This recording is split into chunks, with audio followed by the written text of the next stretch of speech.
Hello everyone. In this video, we're going to look at how to set up Ansible AWX on Kubernetes. This will be a comprehensive walkthrough that covers everything you need to know. Let me start by explaining what we're working with. Ansible is a provisioning tool that's widely used in the industry. The AWX stack takes this further by allowing you to create what we call platform as code, while also providing centralized provisioning for various infrastructure and applications. Think of AWX as a way to not only define your infrastructure as code, but also centralize all of your automation work. Now, you might be wondering why we want to run this on Kubernetes. The answer is simple. Kubernetes has become the de facto standard platform for running containerized applications and services. It's where most modern applications live, so it makes sense to meet it where it is. For our installation approach, we're going to use what's called a CRD-based method. In plain English, this means we'll create an AWX-specific resource inside our Kubernetes cluster. While you can follow these steps on almost any Kubernetes setup, we're going to focus specifically on Google's managed Kubernetes service. However, keep in mind that the concepts we discuss today are very portable to other environments as well. Let's dive right in and get started. The first thing we need to do is open the Kubernetes Engine page in Google Cloud. Since this is a brand new project, we'll need to make sure the service is enabled. From the Google Kubernetes Engine page, we'll navigate to the Clusters section and spin up a new cluster. Here you'll have two main choices. You can choose an Autopilot cluster, where Google handles most of the heavy lifting for you, or you can choose a standard cluster, where you need to design things like node pools yourself. For this demonstration, we're going to pick the Autopilot option for sheer simplicity. This approach is often more cost-efficient because you pay per pod and the resources it needs rather than paying for the underlying node pool. This setup will also make our lives easier since Google takes care of most of the infrastructure management. Once our Autopilot cluster shows a green status indicating it's ready to go, we'll activate the Cloud Shell. Don't worry about needing a full IDE for this installation. It's actually pretty straightforward and only requires a handful of commands. The first command we need to run is to grab the Kubernetes credentials for our new cluster. This will allow us to interact with the cluster from our Cloud Shell environment. Next, we'll add a Helm repository. You can think of this as an HTTP endpoint that hosts the AWX Operator chart. The operator acts like a watchdog that continuously scans for AWX custom resource definitions and reconciles them with the rest of the resources in the cluster.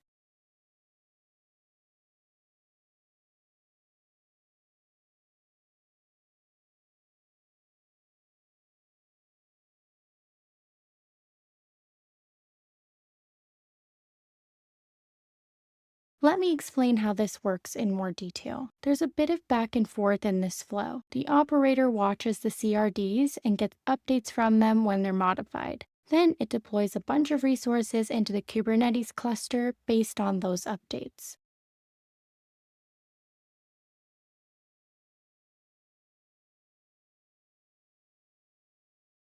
Let's check what our Helm installation is taking care of. In the default namespace, you'll see a controller manager deployment and its corresponding pod.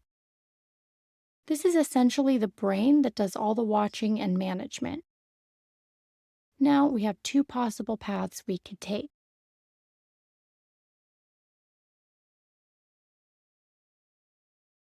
One option is to enable an AWX instance directly through Helm's values file. The other option is to create the AWX resource ourselves manually. For speed and simplicity, we'll go with the first approach and simply flip the enabled flag to true.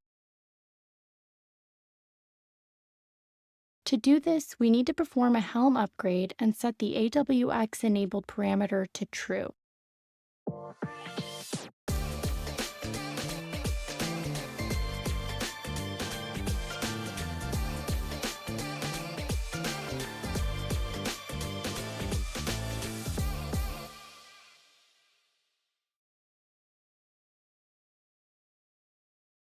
If nothing shows up right away after running this command, you might need to add the reset values flag to force the change to take effect.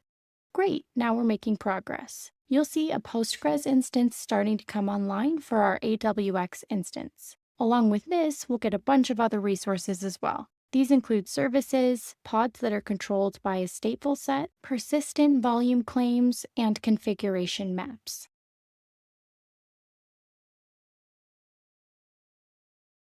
Let's continue to watch as these pods come up. If you notice an error in the Postgres instance, don't worry.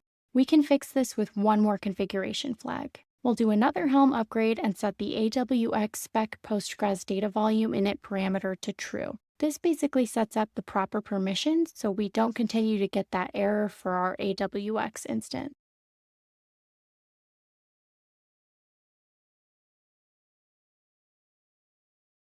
For completeness, let's delete the existing Postgres pod to trigger the fix and let it restart with the correct permissions.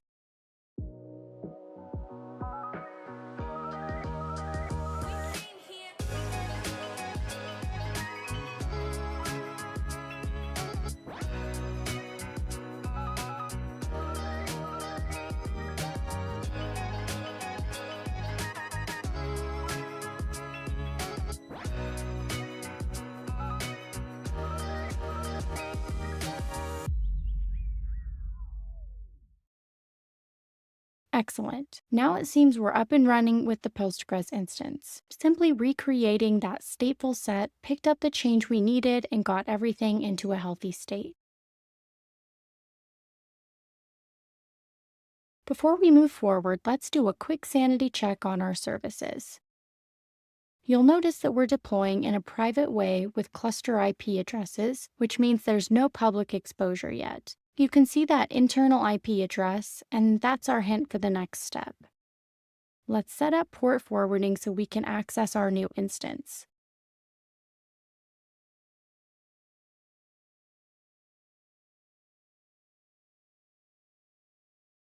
We'll use the web preview feature to take a look at what we've created. It looks like there's an upgrade in progress, which could explain why we saw a bit of a slow process with that task pod earlier. This is likely waiting for that upgrade to finish, so we'll give it a little more time. Here's a helpful tip. You can use the kubectl logs command with the follow flag to see real-time activity. Right now, it's not obvious that there's a lot of migration work going on, but you can see we have this migration task running. The init container on the AWX task pod has just started, so everything is moving along nicely.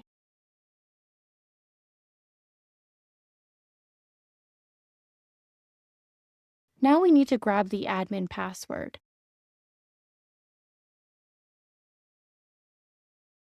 This password is base64 encoded in a secret resource. After decoding it, you'll have your admin password ready to use.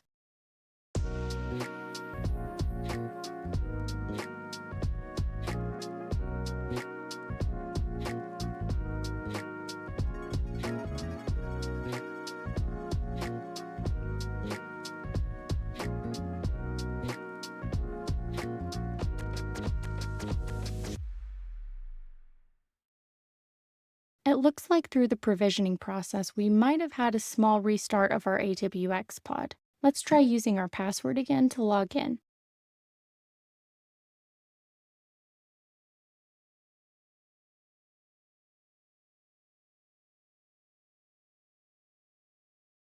Perfect. Now we can see our task workload running in full.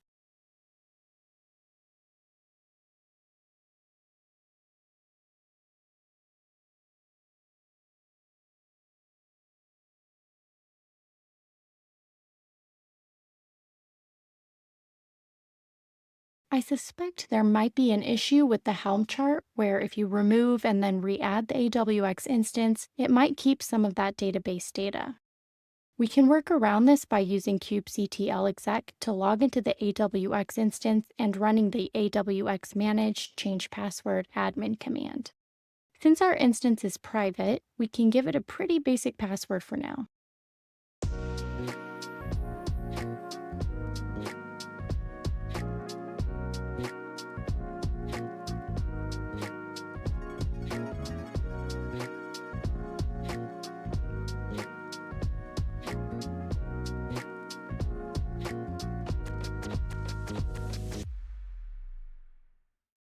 You might notice a zombie pod running next to our main pod. Let's make sure that's not causing us any problems by checking its status.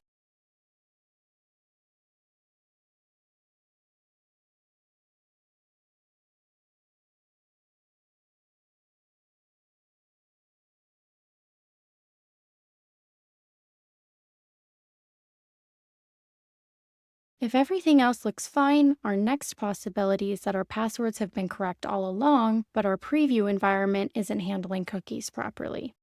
We can resolve this by doing another upgrade and setting the AWX spec service type to LoadBalancer.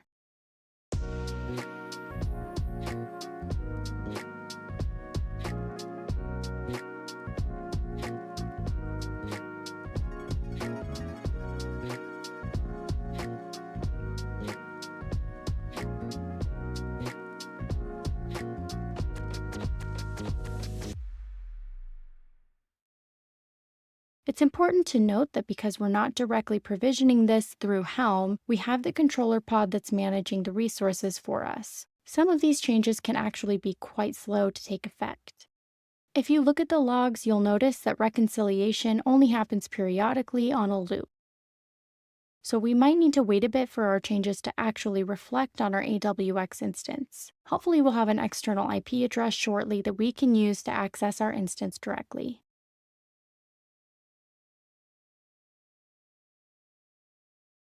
Once that page loads, let's try our login again.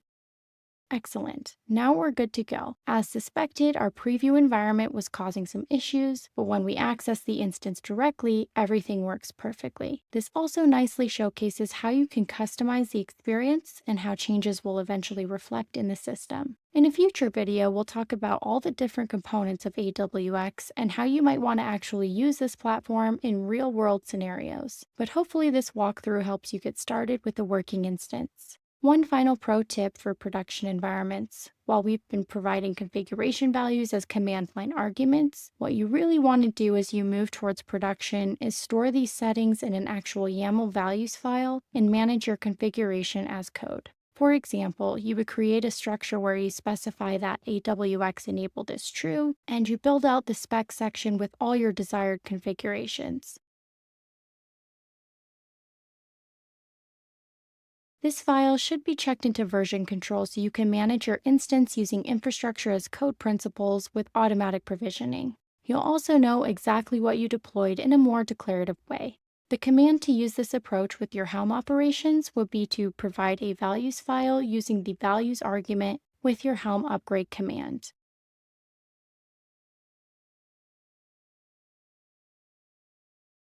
If you'd like to support the channel, consider starting a free trial of our new design tool, which is linked in the description, and let us know what you think. If you have any questions, please post them in the comment section and we'll do our very best to respond. Thank you very much for watching to the end, and please enjoy responsibly.